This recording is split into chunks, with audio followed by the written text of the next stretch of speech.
Good evening. Um, I'd like to thank you all for coming out tonight for this concert. My name is Echezonachukwu Nduka. I'm from Nigeria, from the southeastern part of Nigeria. So part of our celebration tonight and the concert features a very short lecture. And the importance of this lecture is to give a context, a sort of background to the kind of music you're hearing tonight. And to discuss that, I'll be looking at what is called African pianism in three perspectives. So the concert I'm playing tonight is part of a series which I call Resounding African Pianism, for the promotion and celebration of piano music by composers of African descent, particularly those from the African continent, West Africa, where I specialize. I play music by composers from Nigeria and Ghana, and from other parts of the world. So tonight, just very briefly, I'm just going to give a sort of context to what's happening on the piano. Afterwards, I'll go back and finish up with the program. So tonight, I'll be looking at Resounding African Pianism 2 and looking at African pianism from three perspectives. We'll go to the first slide. The three perspectives I'll be looking at will be historical perspective, the compositional perspective, and then, of course, what you call the performance perspective. So the history, how did African pianism come about? And then what do composers do when they write for the piano in that style? And then what do performers do? What are the considerations for those of us on stage performing this music? So I'll just look at these very briefly, and then we'll go back to the music. All right, we'll go to the first slide. I've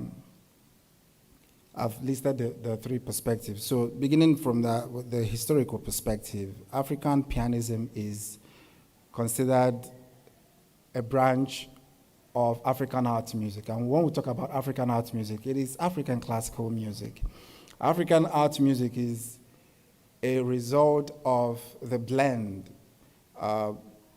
between Western European art music and African music, traditional music and popular music. So you have this sort of fusion going on, which can be traced to colonialism and early missionization of the continent.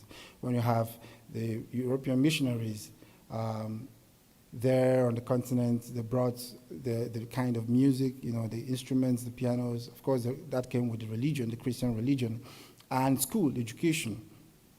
So you have this sort of primacy of European instruments over the traditional instruments. So after a while, those at the time who began to train in that tradition gained knowledge of music, Western European music, came back and insisted on adding their own African musical elements in the composition and performance. So you had all this music going on in towns and villages, and composers will listen to them, take rhythms and melodies, and the sort of folk songs we sing, in villages and towns, and use them as materials for composition. So the kind of rhythms, you will hear the drums play and all of that, you begin to hear that on the piano. If any of you is familiar with that kind of music, which I'm going to play tonight, sort of example, to give a sort of background to what is happening, you hear all that kind of rhythm for the instruments on the piano.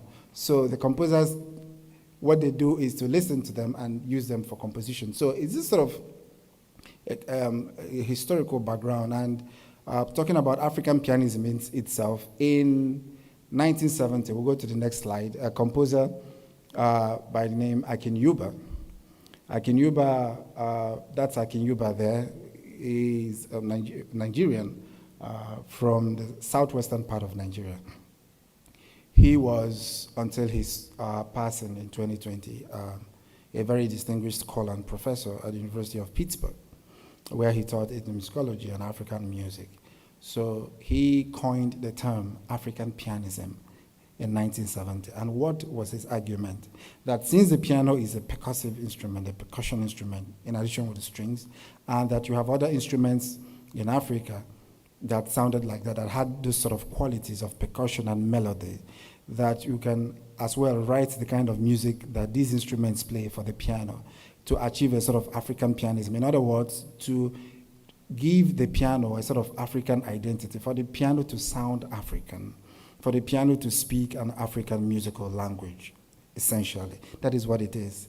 So Akinyuba coined that term, but I'll have you know that long before 1970, in the 1950s and 1960s, the Ghanaian scholar, foremost Ghanaian scholar, Professor J.H. Kwabena Nketia, at the time composed piano music for solo piano music that took after the traditions of the music they played in Ghana, some of which he later collected as a part of collection that was published in 1994. We're going to see that.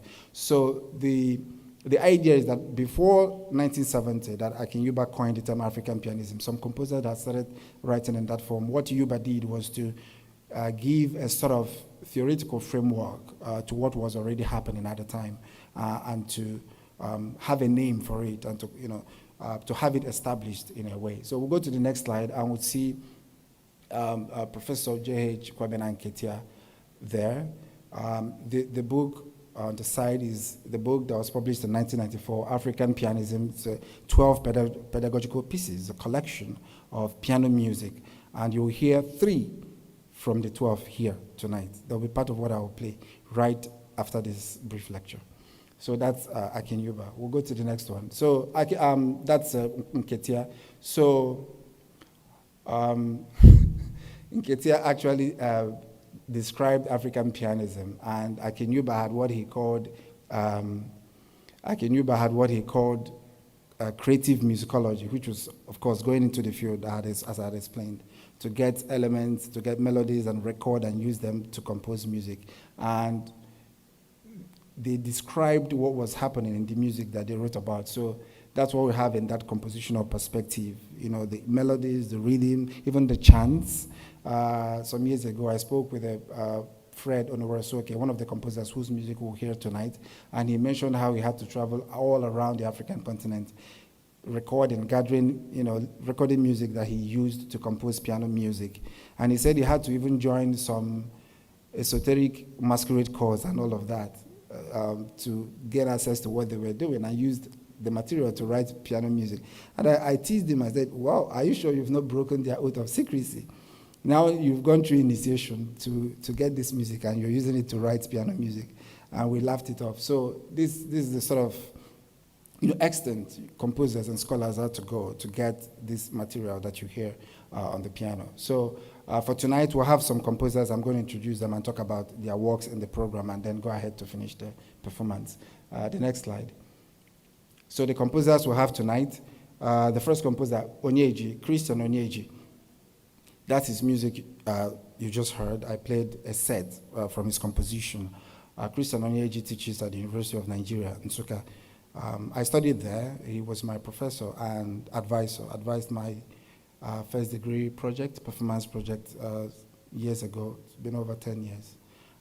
He's still there. He's a very distinguished scholar and a pianist himself. And he works in what he calls research composition, which is still going into the field, getting these materials and writing piano music with it. So we just heard this music, Oga. We have Echoes of Traditional Life, and we had Ufie, number 3, and Ekele Diri Chineke. The last one, Ekele Diri Chineke, is like a song. It's a popular Igbo gospel song that he arranged for piano. So it goes like this: Ekele Diri Chineke, Ekele Diri Nwaya, Ekele Diri Monso, Onye Nemema. It's a song, it's a church, just simple chorus for church. And he took the melody and developed it as a piano piece. That was the last piece I just played. So that's Christian Onyeji. The man in the middle is Joshua Ozoigwe, who passed on in 2005. His music, Nigerian dances, Nigerian dance number 1, Etelogo, the first piece I played. And then you have Fredo there, Fred Onowarasoke, over here. We'll hear his music too, from his 24 studies in African rhythms, 24 studies. So the 24 studies, I'll be playing 3 from that 24. We'll hear that tonight. All these fall into that category of research composers who get materials from listening and going into the field and then using them to compose. We'll go to the next slide to see another set of composers. We have J.H. Kwabena Nketia, and I mentioned him earlier. And then Oswald Russell. Nketia was Ghanaian, and I'll be playing his music 3 from the 12 pedagogical pieces.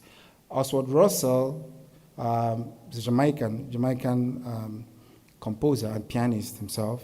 I played his music already. It's titled Jamaican Dance Number 2. It's a set of 3 pieces, and I played the number 2, the slow movement, which is very meditative and contemplative. It's a very beautiful piece, and he took the melody from a folk song in Jamaica.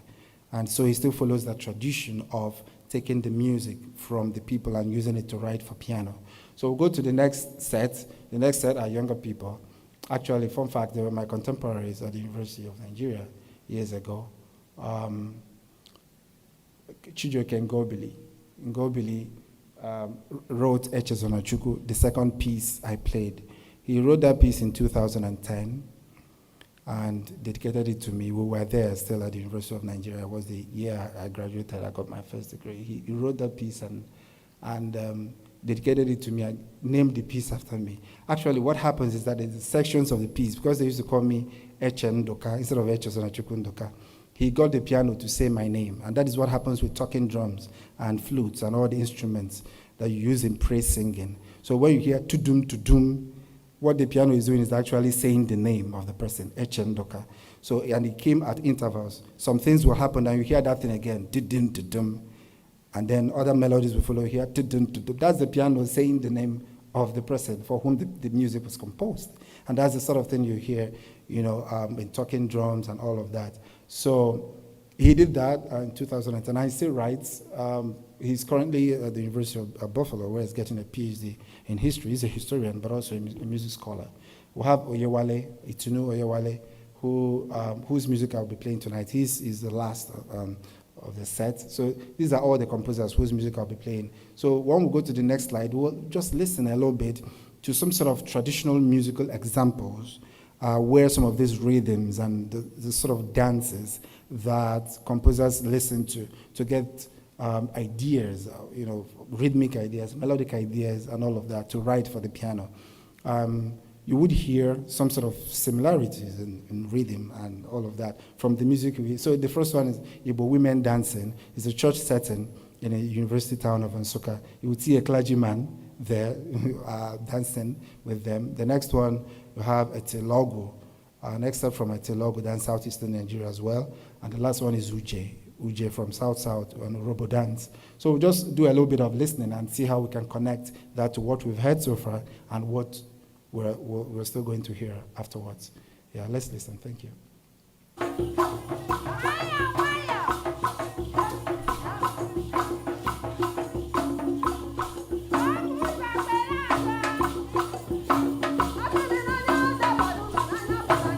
So we hear the rhythm. Chop, chop, chop, chaka, chaka, chop, chaka, chaka, chop, chaka, chaka.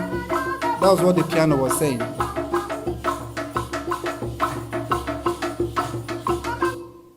Okay, we'll go to the next one. That one is a bit faster now. This is a Tilogo dance from southeastern Nigeria. So it's fast, but it has the same rhythm, a little bit more complex now. So let's listen, yeah. We'll watch the dances.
to the last one, Uje, from Urobo. It's an Urobo dance in Nigeria. We'll hear that, and then we'll conclude with the lecture. Okay, let's listen, yeah.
We'll go to the performance perspective, but what's important here is that the art or the practice of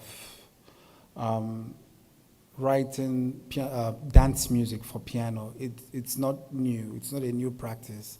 If you're a little bit conversant with music history, you would know that in the Western music, composers like Chopin, for instance, or Franz Liszt, Chopin's waltzes, mazurkas, polonaises, these are polished dances.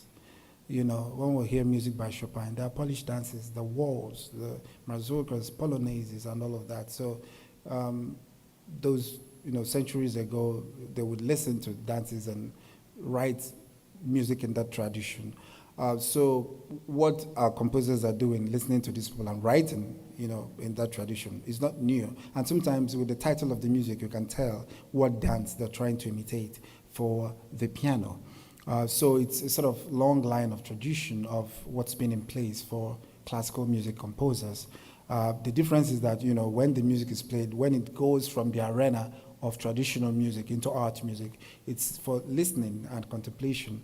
It's not for dancing, like you wouldn't stand up and start dancing to a polonaise of Chopin waltz or something. You were not expected to start dancing to piano music by African composers. So the idea is to listen and appreciate what's going on, with the rhythms and all of the elements working together to make the dance music happen on the piano.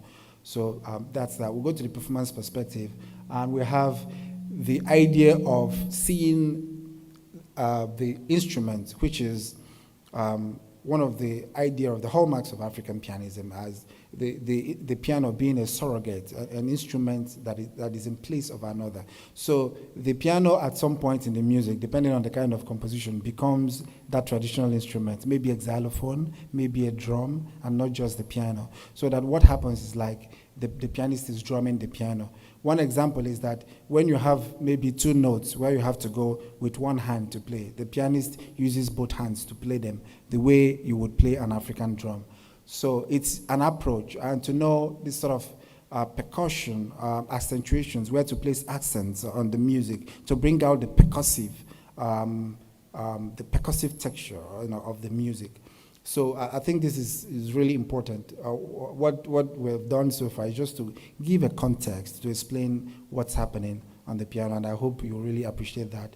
We'll get back to the piano shortly, and I'll start with music from Ghana.